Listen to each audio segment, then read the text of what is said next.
So this is technically episode 1 of this video series. I have already done the pilot, and actually I'm doing episode 2 at the same time.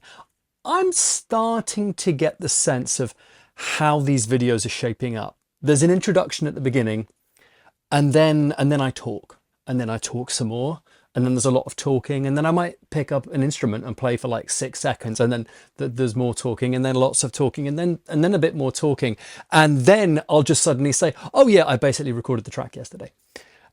I didn't quite do it yesterday, but it seems to be the case that I do need to just ruminate and mull and kind of ponder and think through all the logistics and then start. And then when I start recording the track, like I did, when it was like 2 or 3 days ago, I think I tend to jump in with both feet. And in my head, I'm always very like, oh yeah, I'm gonna work very linearly. I'm gonna start with the drums, and I'm gonna just kind of build them up, and then when that's finished, I'll start. I don't do that at all.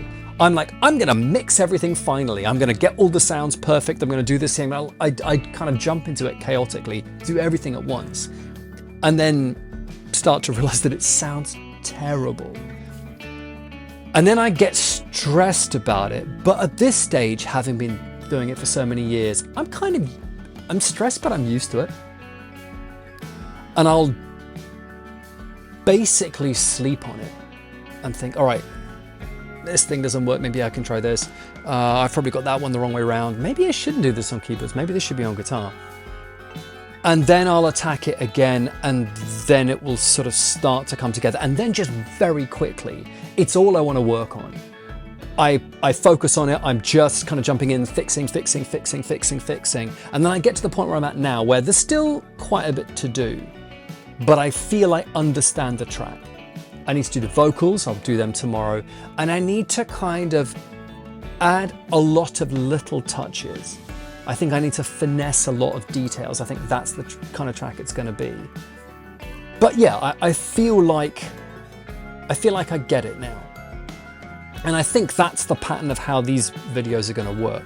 Incidentally, I've talked so much about how I need this track to sound new, that it needs to be just some sort of, I guess it suggests it needs to be some really innovative sound.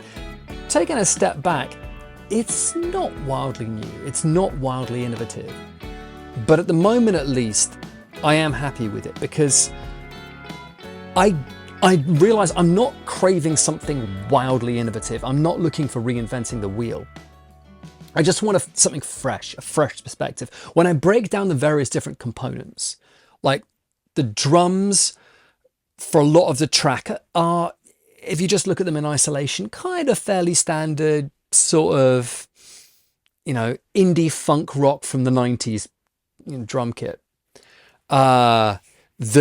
The main riff, which was on keyboard before, is now kind of not a million miles away from a Jack White riff. I've got some orchestral elements that are quite similar to the What's Up Danger track. Yeah, as I say, it's not in its components wildly innovative. But the purpose for me is to be distinctive and not be so innovative that I'm not actually saying anything coherent.